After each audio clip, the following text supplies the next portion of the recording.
Namaskar, this is Firstpost and you're watching Vantage with me, Palki Sharma.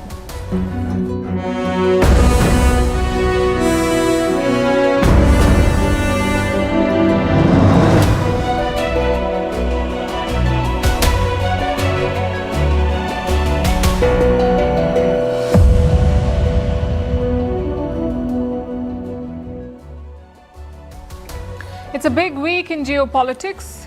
Donald Trump and Xi Jinping may meet this week. Also Trump and Kim, the North Korean leader. We'll tell you all about Trump's Asia tour. Is he pausing the trade war with China? What are the concessions that he is making? What's the framework that he's selling? The White House is already calling it a win. We'll break it down for you and bring you the details from the Rubio-Jaishankar meet, their second one in 2 months. This was on the sidelines of the ASEAN summit. Also in focus, what's the Burevestnik missile? It's Russia's new deadly missile and Putin's message to the world. Why Mohammad Yunus gifted an anti-India map to Pakistan's top general. What is driving India's luxury boom? How the molestation of Australian women cricketers in Indore has embarrassed all of India. Why Desi dogs joining security forces is a story to celebrate. Who is Albania's minister who's quote-unquote pregnant with 83 children? That's what their prime minister said. And while luxury car makers like Porsche and Mercedes have hit reverse gear in profits. All this and more lined up, the headlines first. In India, the Election Commission announces a voter survey across the country. It's phase 2 of the special intensive revision of electoral rolls. 12 states and union territories with more than 50 crore voters will be covered. The last such exercise was done more than 20 years ago. India and China resumed direct flights after 5 years. Air services between Kolkata and Guangzhou began yesterday. Direct flights between Delhi and Shanghai will resume in November. COVID halted flight operations between the two countries. The services remain suspended after the border clashes in 2020. Donald Trump says he will not hold talks with Canada for quote-unquote a while. The Canadian Prime Minister had offered an olive branch to resume trade talks, but Trump has announced that he will increase tariffs on Canada after the province of Ontario ran an anti-tariff ad featuring Ronald Reagan. Argentina's President Javier Milei hails his party's victory in Sunday's midterm election. He has vowed to continue his reform agenda of slashing state spending and deregulating the economy. US President Trump, a close ally, congratulated Milei after his party's win. And Cameroon's President Paul Biya is re-elected for an 8th term. The opposition candidate has rejected the poll results. On Sunday, his supporters clashed with the police. At least 4 people were killed in the violence. 92-year-old Biya is the world's oldest serving head of state.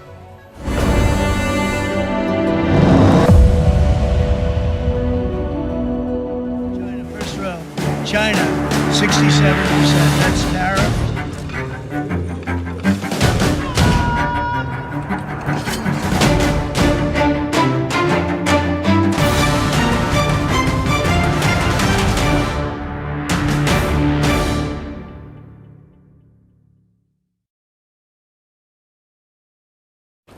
The US-China trade war seems to be heading for another pause.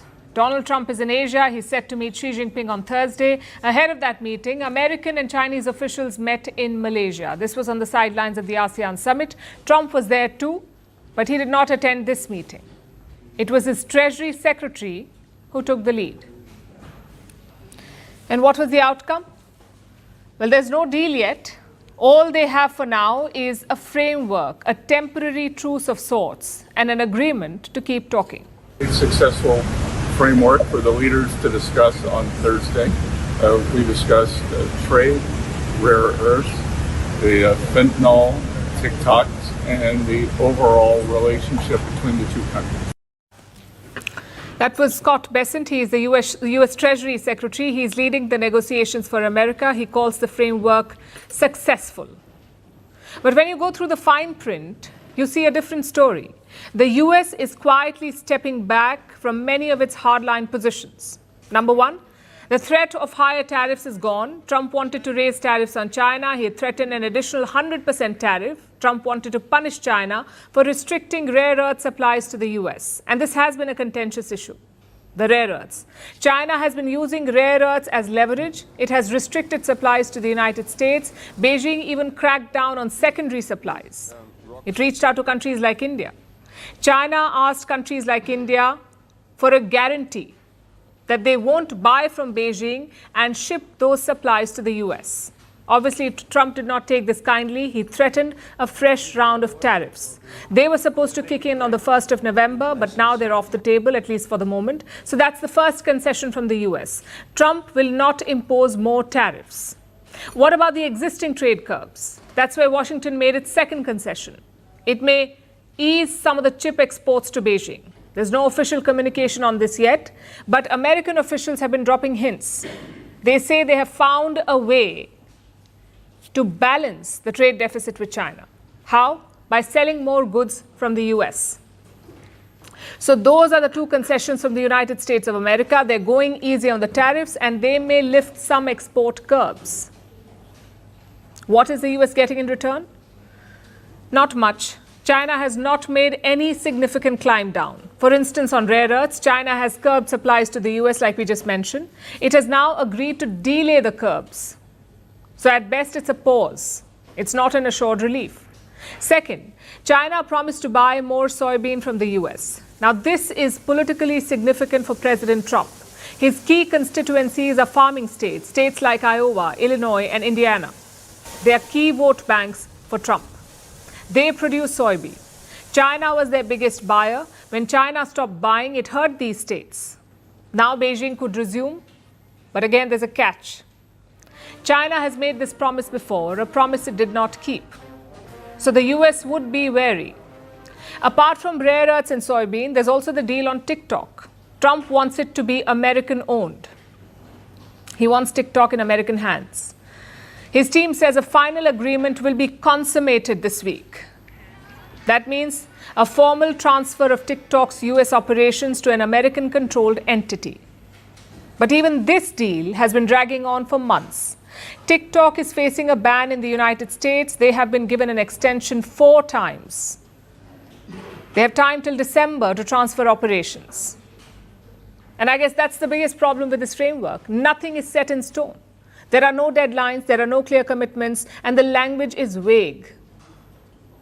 But Trump, being Trump, is calling it a win. Listen in. We have China coming, and it's going to be very interesting. I have a lot of respect for President Xi, and we are going to, I think we're going to come away with a deal. But I really feel good. Our country is doing so well economically. China's reaction is also worth noting. They've issued a vague statement. It says, and I quote, both negotiating teams reached a basic consensus on arrangements to address their respective concerns. I guess they're being careful. They're waiting to see what happens on Thursday. That's when both leaders are slated to meet, Trump and Xi. Also, this so-called truce has a fundamental problem. It does not resolve the core issues. The rebalancing of trade ties, the national security concerns, and Trump's grand plans to reset the world supply chains. This framework addresses none of those issues.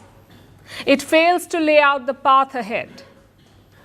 Meanwhile, Trump's tactics are shifting from maximum pressure to a manageable compromise. He started this trade war, and he's the one making a retreat.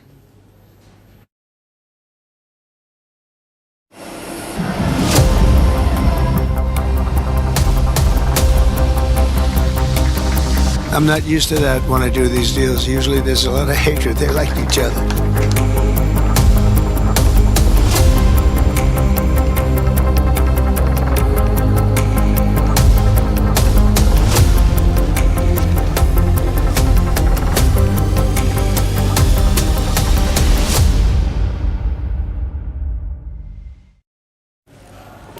Donald Trump arrived in Asia with a mission. 3 countries, 3 agendas, but 1 mission.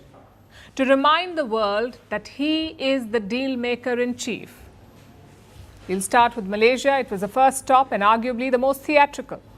Trump landed in Malaysia over the weekend and it was straight to business, but not without a celebratory dance. You have to see this one.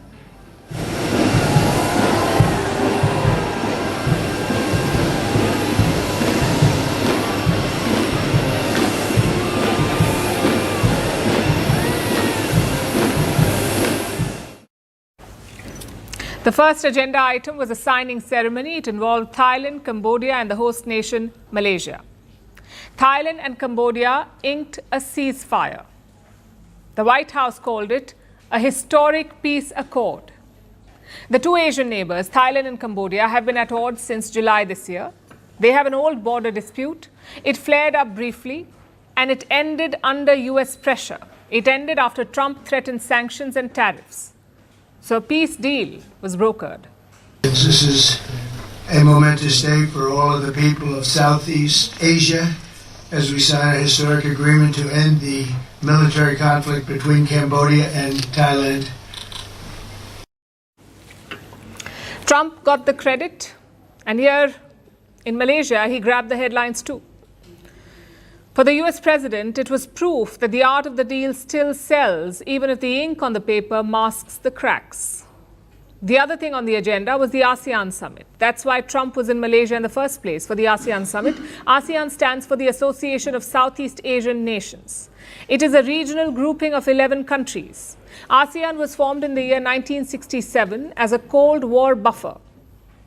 It has always prized quiet diplomacy over confrontation. But in recent years, its relevance has been questioned. Why? Because of its inability to stop conflicts.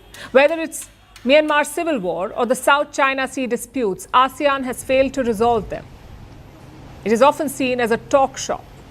But Trump's visit changed that, at least temporarily. His attendance turned it into a global spectacle where deals were signed. East Timor officially joined the bloc.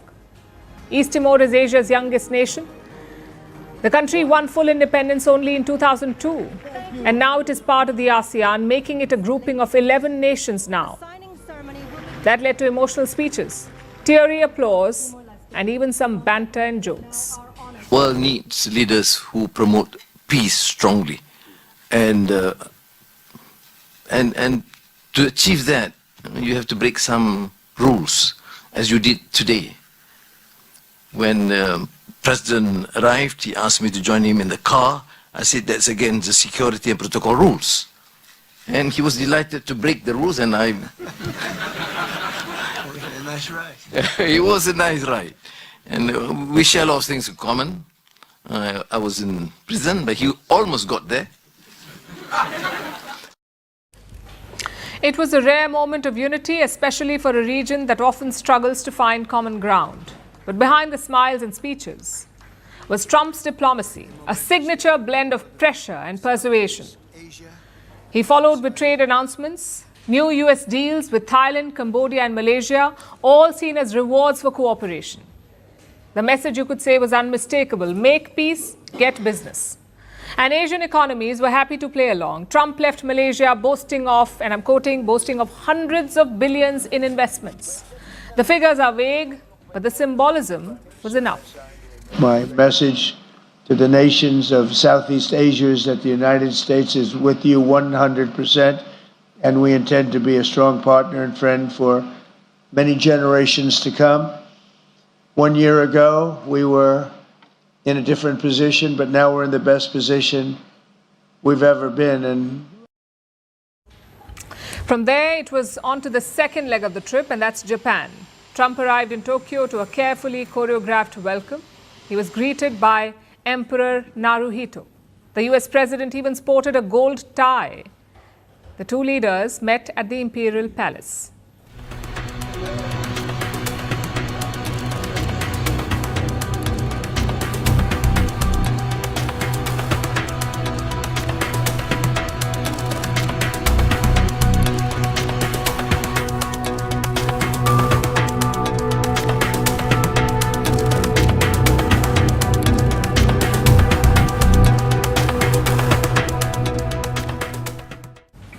But the real spotlight is on Japan's new Prime Minister. Her name is Sanae Takaichi. She is the country's first woman leader, also a rising conservative star whose politics aligns with Trump's. So this meeting, her meeting with Trump, will be her trial by fire. Trump wants Japan to pay more for American security. There are some 53,000 US troops stationed in Japan. Trump wants more money for this deployment. And Takaichi wants a cut in car tariffs. a deal that would boost Japanese car makers like Toyota, Honda and Nissan. From Japan, Trump will head to Seoul. That's the final leg of his three-nation tour. South Korea is desperate to clinch a trade deal with the US. Talks to lower US tariffs on Korean exports have stalled. But the big wild card is not trade. It's Kim Jong-un, the North Korean leader. Trump has hinted that he might extend his trip to meet Kim. I haven't mentioned it, I haven't said anything, but I'd love to meet with him if he'd like to meet. I got along great with Kim Jong-un. I liked him, he liked me. If he wants to meet, I'll be in South Korea. Would you extend your trip in Asia in order to meet with him? Well, I hadn't thought of it, but I think the answer would be, yeah, I would do that, sure. When you It's do, our last stop, when so it's pretty easy to do. Yeah, I would do that. when you do meet with The last time Trump met Kim was in the year 2019. It was at the DMZ, the demilitarized zone, which is in fact a militarized buffer zone between the two Koreas, North and South. So could a meeting happen again? We don't want to hazard a guess, but we do know that Trump loves surprises, and a second historic photo with Kim would make global headlines. If he doesn't meet Kim, he will still claim that he could have. Either way, the tour will end on Donald Trump's terms, and maybe that's the real deal. Not the peace or the tariffs or the trade, but the attention that the US president is getting. Because in Trump's world, relevance is power. There's a flurry of diplomacy in Malaysia, and some of it also includes India. As you know, Prime Minister Narendra Modi is not in Kuala Lumpur. He sent his foreign minister instead. And this morning, Minister Jaishankar had a crucial meeting. On the other side was his US counterpart, Secretary of State Marco Rubio, basically the American foreign minister. This was their second meeting in 2 months. Jaishankar and Rubio also met in New York in the month of September. So quick back-to-back meetings. And what did they discuss? I presume a lot. But the statements do not reflect that. Look at Minister Jaishankar's post afterwards. This is what he wrote. Glad to meet Secretary Rubio, appreciated the discussion on our bilateral ties as well as regional and global issues. That's a short and vague statement, perhaps by design. And Rubio? Well, he hasn't said anything yet, nor has the State Department, which is strange considering the present situation. You see, India-US ties are on a downward spiral. Donald Trump has imposed 50% tariffs on Indian exports. That's 25% so-called reciprocal tariffs, plus another 25% for buying Russian oil.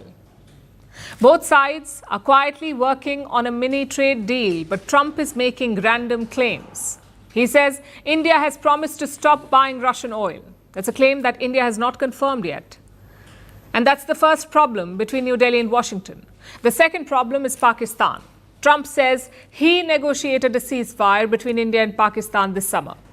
Again, it's a claim that has been denied by India repeatedly. Trump is also cozying up to Islamabad. Look at what he said in Kuala Lumpur yesterday. He was talking about the clashes between Pakistan and Afghanistan, and Trump was all praise for Islamabad's leader. Although I heard that Pakistan and Afghanistan have started up, but I'll get that solved very quickly. I know them both, and the Pakistan, the Field Marshal and the Prime Minister are great people, and I have no doubt we're going to get that done quickly. Same with Secretary Rubio. Before meeting Jaishankar, he spoke about Pakistan. He was asked a simple question. Will the outreach to Pakistan hurt US ties with India? Rubio tried to assure New Delhi. He said US-Pakistan ties would not come at the expense of India. We see an opportunity to expand our strategic relationship with Pakistan. It's part of a mature, pragmatic foreign policy. I don't think anything we're doing with Pakistan comes at the expense of our relationship or friendship with India, which is deep, historic, and important. So Rubio is trying to assure India. The question is, will New Delhi buy it? Well, words alone are not enough. India will be looking for concrete action from Trump and his team. Like, will they stop claiming credit for the India-Pakistan truce? Will Trump stop hyphenating India and Pakistan? Will he stop arming Islamabad? Will he stop calling Pakistan's leaders great people? If yes, then India will buy it. But right now, we haven't seen indications of any of that. Look at Trump's actions since taking office. In February, he announced a $400 million military package for Pakistan. It was meant to upgrade their F-16 fleet. And remember the context. The same Trump has cancelled humanitarian aid to dozens of countries. He put a freeze on most aid payments, but he made an exception for a country like Pakistan.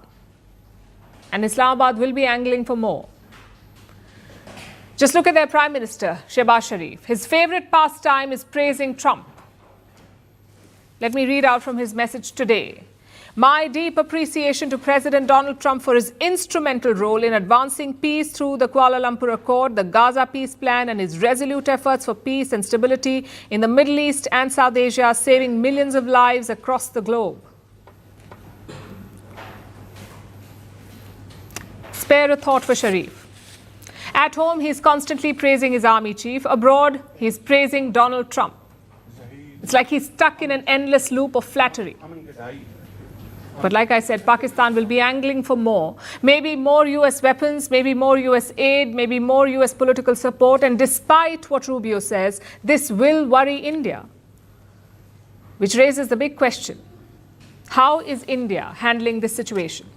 On the one hand, India is hoping to seal a trade deal with the United States. Reports say both sides are working on a draft. If true, we could see some progress. On the other hand, India is also diversifying its ties. Today, India and China resumed direct flights after 5 years. A passenger plane flew from Kolkata to Guangzhou. It's a big moment in the Delhi-Beijing reset. And that sums up India's strategy. Never put all your eggs in one basket, no matter whose basket it is. And who knows, maybe a trade deal will be clinched in the coming days. Maybe Trump will calm down the rhetoric. But trust, that's a tougher negotiation.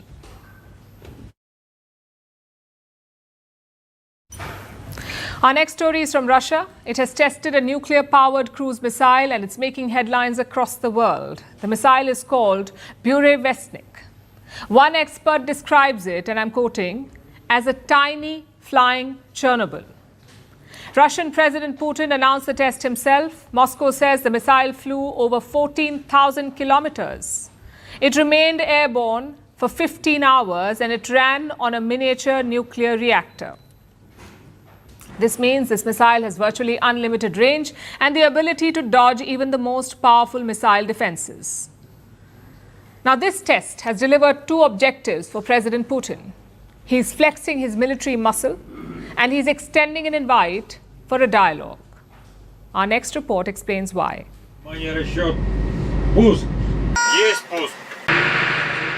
Russia has just tested a new weapon, and this one is unlike anything in the world. It's called the Burevestnik. NATO calls it Skyfall. The name means storm petrel, a bird that flies ahead of storms. It's a fitting description, because this missile signals trouble ahead. President Putin announced the test himself, on camera, in military uniform, flanked by his generals.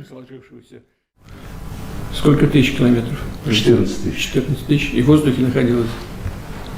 Ну, около 15 часов. И это не предел? Не предел. Да. Нам нужно будет, Валерий Васильевич, определиться, на что это такое, к какому классу оружия эта новая система относится. Надо определить возможные способы применения и начать готовить инфраструктуру для размещения этого оружия в наших вооруженных силах. Есть. Russia says the missile stayed in the air for 15 hours. It traveled 8,700 miles. But here's what stands out. The missile Shaky was powered by a miniature nuclear reactor. This is what makes the Burevestnik different. Most missiles rely on conventional fuel. This one runs on nuclear energy. That gives it unlimited range. It can fly for days, circle the globe, and hit targets from unpredictable angles. The engine uses superheated air, blasted out from a reactor. Some call it a tiny flying Chernobyl. That's how a nuclear expert described this weapon. So this missile is really like a small airplane. It has a jet engine on it. And just like a jet engine uses fuel to burn oxygen, this does exactly the same thing, but it uses a nuclear reactor to burn the oxygen and produce the thrust. Russia says the missile can evade any defense system, including the Golden Dome, that Trump claimed would make America invincible. But here's the risk. It leaves a radioactive trail in flight, and the longer it flies, the more chance there is of something going wrong. This project has already claimed lives. In 2019, an explosion killed 5 Russian scientists during a test. So why is Russia showing it off now? For Putin, it's a message to the West. His talks with Trump collapsed weeks ago, and this test came right after that. Putin said the weapon is unique, and he's now preparing to deploy it in combat units. He's also offered to extend the New START Treaty, the last remaining nuclear arms agreement with the U.S. So this is a double signal, a show of force, and an open door for talks. But experts are alarmed. Some call Russia's move destabilizing. Others say it's a science fiction nightmare turned real. Because this is what a 21st century arms race looks like. A nuclear missile that never needs to land. That could fly for days and strike from any direction. Russia calls it a shield, but to the West it looks like a threat.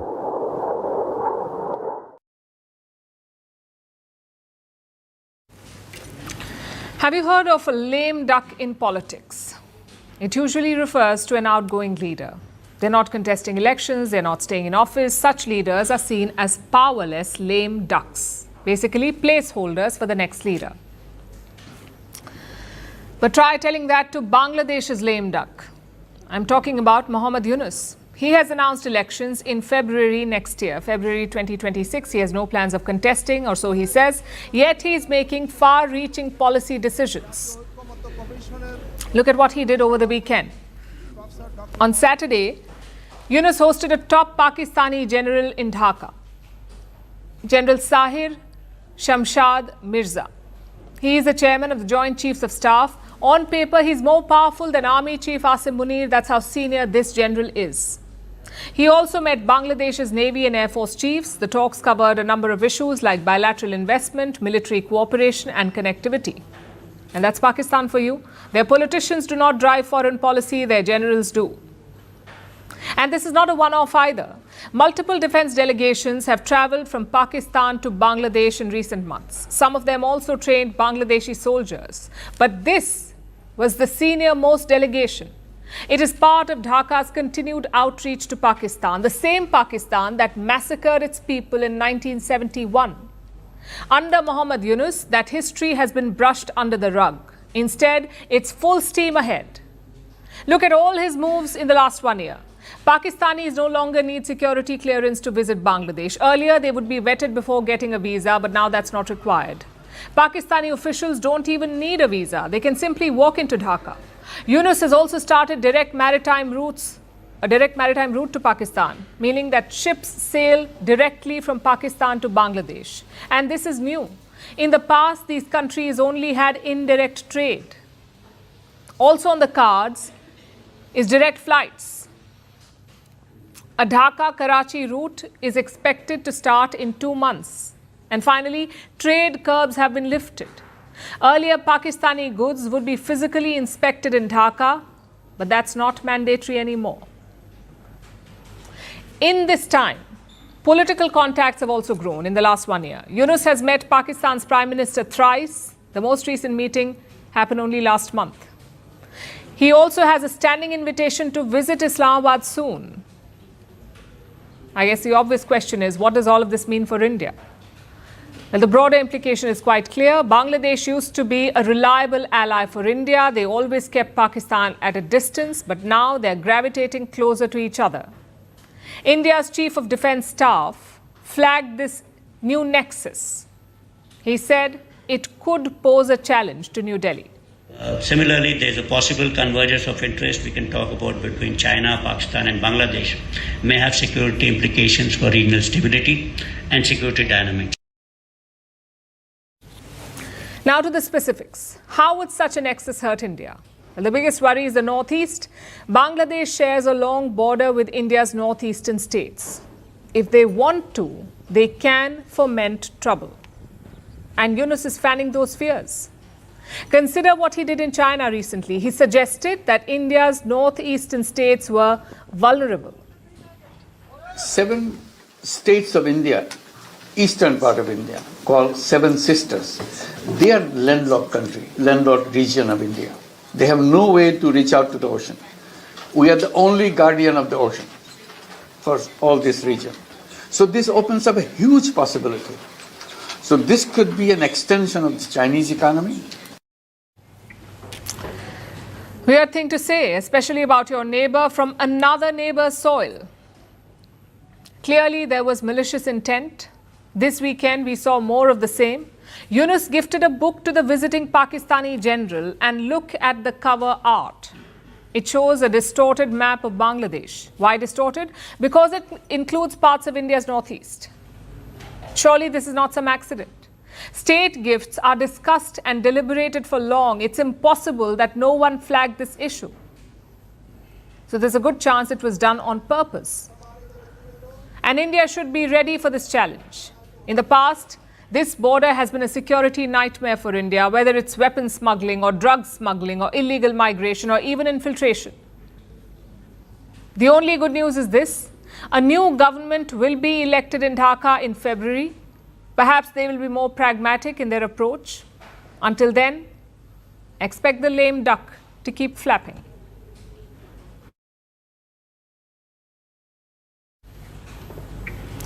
Now let's talk about an interesting trend from India. It was once seen as a market. India was once seen as a market for mass brands and bargain deals. But now India is emerging as a hub for global luxury. You see, sales are volatile in China and Europe. Global brands are redrawing their maps, and India is right at the center. Let's look at the numbers. India's luxury goods market is growing. It is projected to grow by 10% this year. By the end of 2025, it will touch $12.1 billion. That makes India one of the fastest growing luxury markets in the world, in the same club as South Africa and the UAE. And these numbers tell a story beyond sales and statistics. It's not just about what people buy or how much of it. It's about how they live. Luxury in India is evolving, and a new consumer is driving this shift. Young, global, and curious. And this is not just about handbags or watches. Experiential luxury is leading this boom. We're talking about fine dining, luxury holidays, and exclusive events. Younger consumers want more than possessions. They want experiences. They want memories, not just merchandise. So what's driving this surge? Well, 3 things broadly. Number 1, growing wealth. India now has more than 9 lakh millionaires. That's 39,000 more than last year. The growing economy is creating a new class of affluent consumers. They want brands that match their success. Reason number 2 is rising aspirations. India's young and affluent generation has grown up in a connected world. They follow global trends in real time. They've seen luxury online and now they want to live it. Reason number 3, changing attitudes. Indians are spending differently.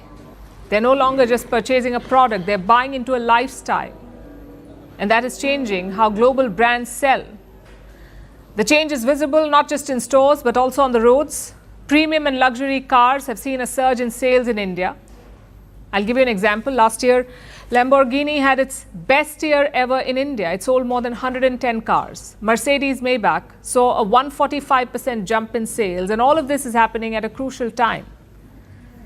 Like I said, luxury sales in China have been volatile. There's economic uncertainty, there are concerns around inflation, and this has weighed on consumer spending, which is why global brands are turning to India. They're looking for stability and growth. Look at the last 2 years. Reports say 27 global brands have entered India in this period. Beauty giants like Estee Lauder and Japan's Shiseido reportedly plan local manufacturing in India. So India is not just a market to sell in, it's also a place to invest, produce and grow. And that explains why Indian stars are becoming the face of global luxury brands. But we say India's luxury story is still evolving. Its market is growing fast. Having said that, it's still a fraction of China's. Reports indicate China's luxury goods market is projected to reach over $65 billion by the end of this year. India, by comparison, will be around $12 billion. So the opportunity is real. But so are challenges like limited retail space. And yet the world is watching India closely because while China remains the biggest luxury market, India is now the fastest growing one, a shift that is rewriting global strategies quietly but decisively.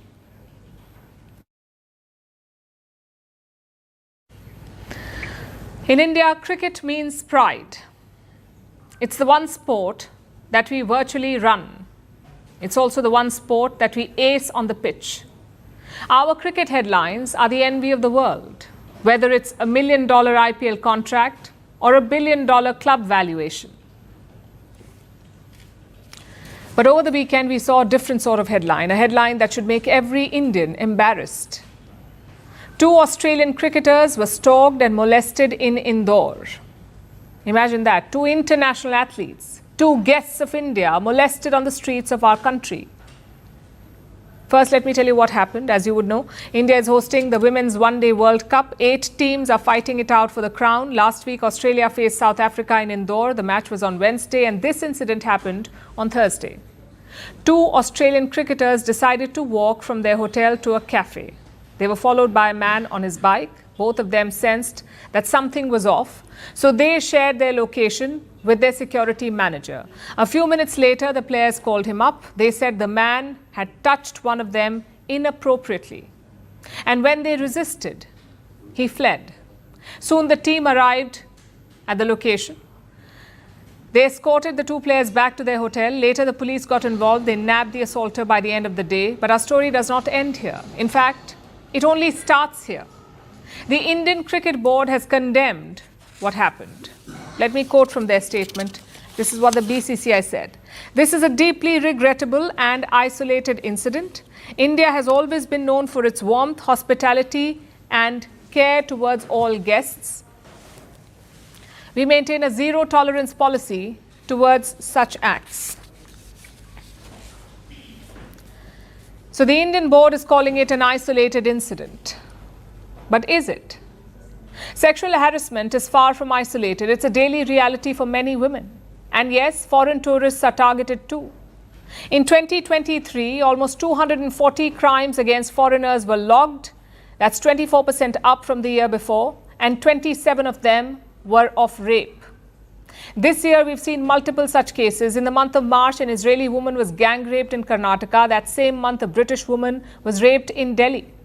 It's happening too often, when even one case is one too many. And we get what the Indian Cricket Board is trying to say. They're saying that most Indians are not like this, that most places in India are safe. And yes, that is true. But when these headlines go out, the damage is already done. Imagine you're an Australian woman reading this news. You're not an international cricketer. You don't have a security team. You don't have the resources of Australia's cricket board. So what would be going on in your mind? If this can happen to them, what chance do I have? May as well travel somewhere else. And data backs it up.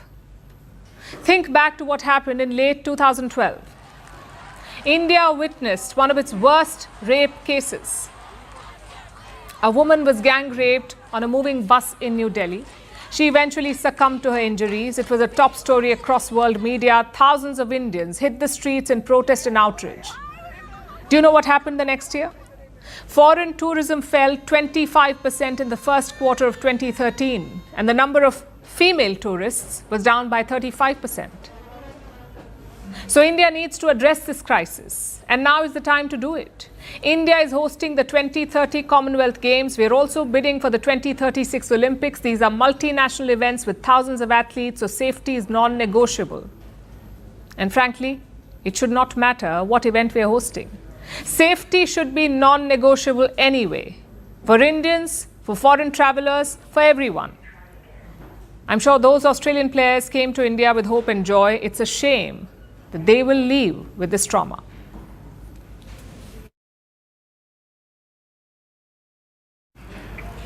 For decades, India imported dog breeds to guard its borders. German Shepherds, Labradors, Belgian Malinois, all foreign. But that's changing because India's new guardians have Indian roots. We're talking about the Madhol Hound and the Rampur Hound. They're native, agile and battle-ready, and they're being trained for commandos and patrols, for high-risk missions, including rappelling from helicopters and chasing intruders. They can survive harsh terrains from the deserts of Rajasthan to the forests of Chhattisgarh, and now Prime Minister Modi has praised their induction into the forces. This week, on National Unity Day, he's expected to witness them march in Gujarat. This is the story of India's new guard, disciplined, determined, and distinctly its own.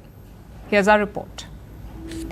They were once dismissed as too wild, too lean, and not good enough for service. But now India's own dog breeds are taking centre stage. From the deserts of Rajasthan to the forests of Chhattisgarh, Indian breeds are joining the ranks of the country's security forces. For decades, the forces looked for foreign dog breeds for their canine commandos. German Shepherds, Labradors, Belgian Malinois, among others. They became the standard for border patrols and bomb squads. That dependency is now shifting. India's Prime Minister Narendra Modi pushed for it. In 2020, he urged India's forces to be Atmanirbhar, or self-reliant, even when it came to their dog squads. He said Indian breeds adapt better to India's terrain, climate and diet.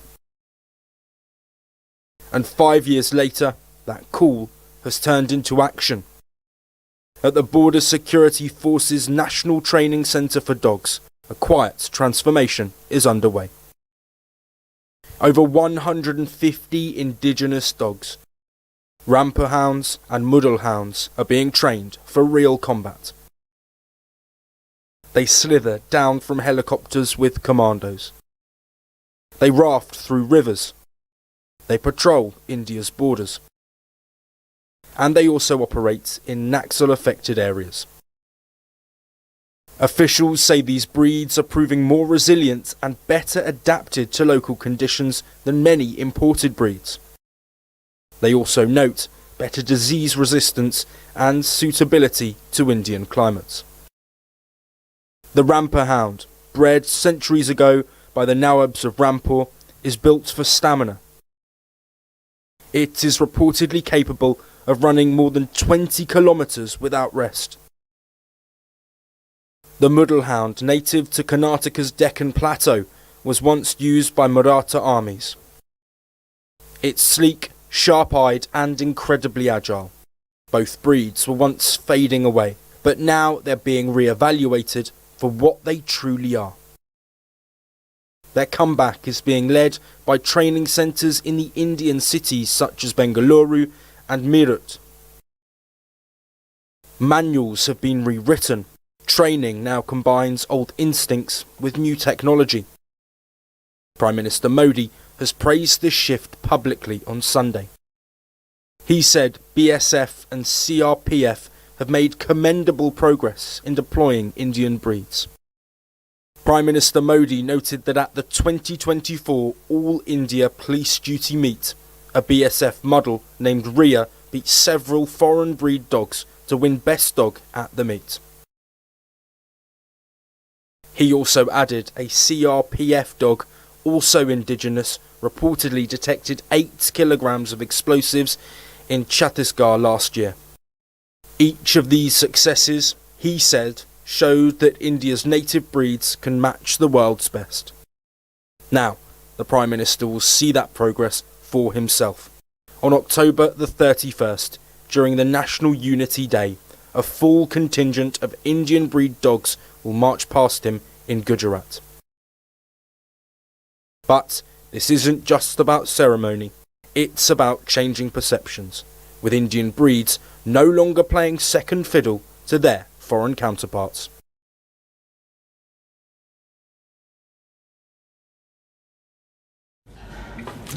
Our next story is from Albania. It's a small Balkan nation. They have a minister named Diela. She's currently pregnant and she's set to deliver 83 babies. 83. Says who? Their prime minister. If that's a little alarming or unbelievable, wait till you hear this. Diela is not human. She is an AI minister, and yes, she is giving birth to 83 so-called children, 83 virtual babies. If you thought 2025 couldn't get any stranger, well, think again, because apparently even female robots can't escape the pressure to do it all. So how did we get here? Our story began in January this year. Albania introduced Diela to the world. She is a text and voice-based chatbot. She is available on Albania's government services portal.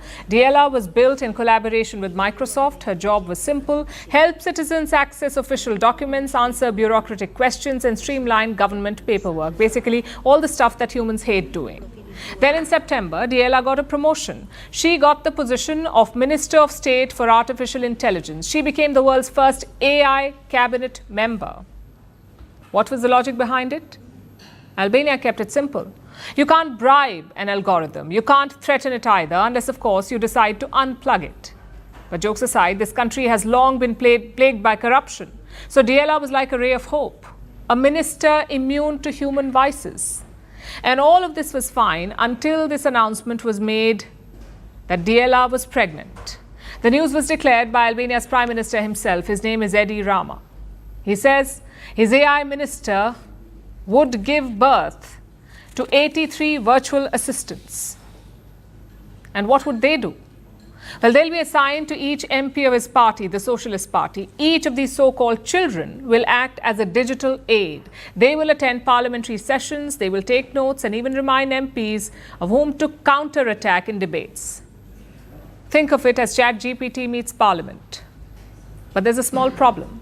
Article 100 of Albania's constitution. It clearly states that all ministers must be natural persons. Diela, of course, is not one. She is not human. She does not hold citizenship. So technically, she is a minister by decree. And the reality is murkier. Who do you blame when an AI minister makes a bad call? Do you blame the coder, the politician, or the AI itself? Experts also warn about transparency on how her algorithms work. She may be fighting corruption, but what if there is bias in her own data? What happens then? And while Albania is taking this bold jump, other countries are yet to take this leap of faith. Like I said, Diela is still the world's only AI minister, as others try to bring AI into governance. The US already uses AI for regulatory reviews, even federal contract management. The UK estimates that AI-driven efficiency could save taxpayers £45 billion a year. Sweden and Germany use AI tools for policy-making support, but again, under human supervision. So in short, the world is experimenting, but nobody else has given a bought a seat in the cabinet, or in fact, a metaphorical womb. The image of a pregnant AI minister sounds like a headline from a bad sci-fi movie. Should we be worried? I would say a little bit. Albania's Diela may be symbolic, but symbols have power. They set precedents. What happens when the next generation of AI ministers draft laws? Or when digital ministers start running departments without human sign-off? At what point do we stop being governed by technology and start being governed for it? The argument here is quite simple. We need guardrails before the world goes down this slippery slope. Albania's minister may be the first of her kind, but something tells me she won't be the last. And when that day comes, let's just hope the next cabinet meeting is delayed by an untimely software update.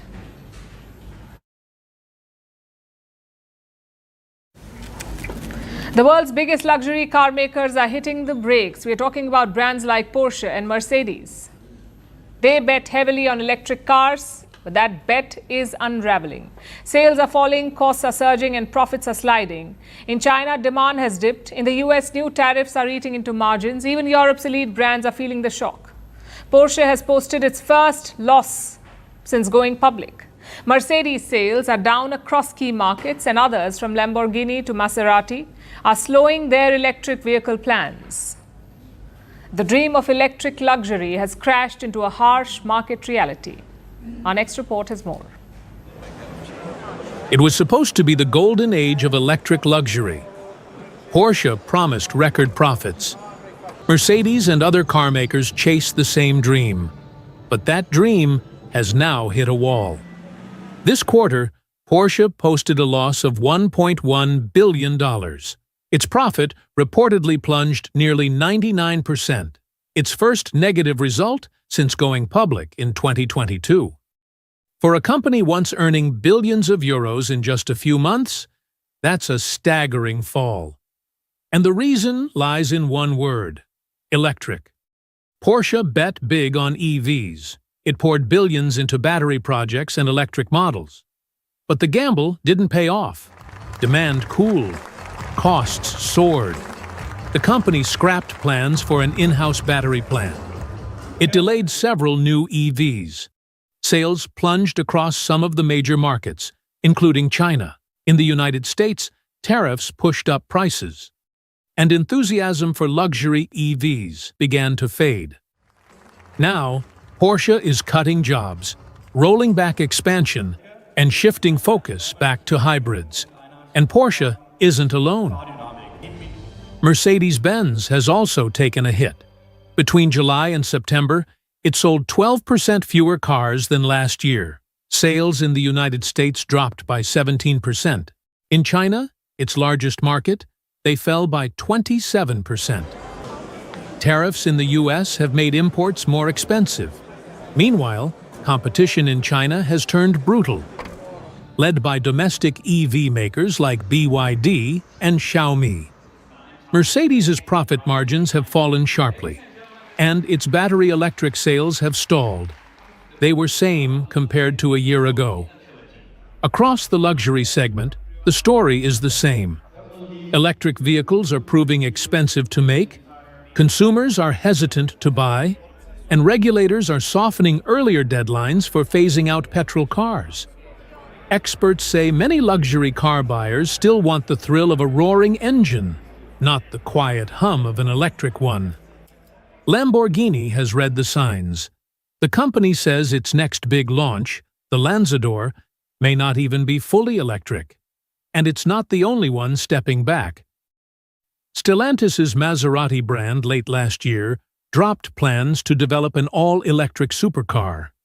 It said it no longer sees a market for the model.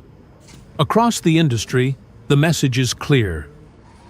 The luxury car market is caught in transition, too far into electric to turn back, too dependent on combustion to move forward fast.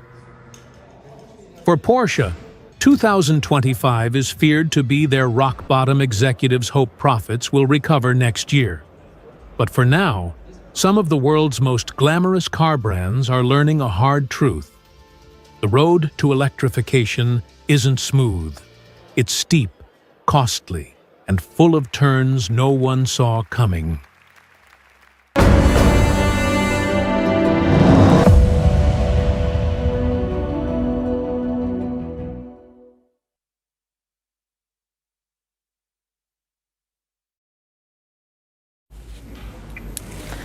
Trump 2.0 has been more chaotic than Trump 1.0. But do you know what could be worse? Trump 3.0. That's right, we haven't even started 2026 yet, but Americans have started talking about 2028 already. As if their campaigns weren't long enough. This time, all the talk is about Donald Trump. Will he run again, even though he can't legally run? If he won't run, will he become vice president?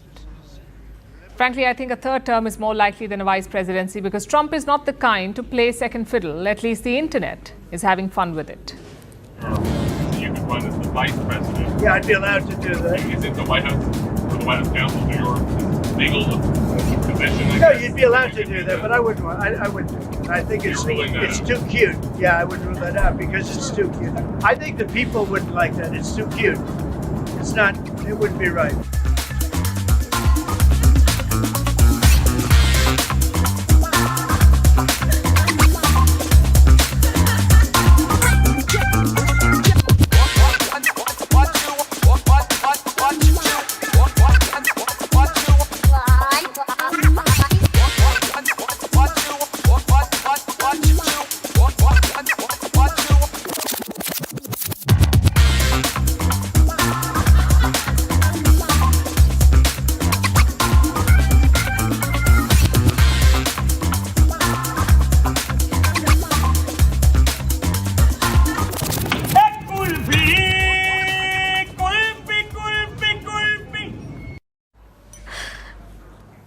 And now it's time for Vantage Shots, images that tell the story. Leaders at the ASEAN summit sing happy birthday to Brazilian President Lula.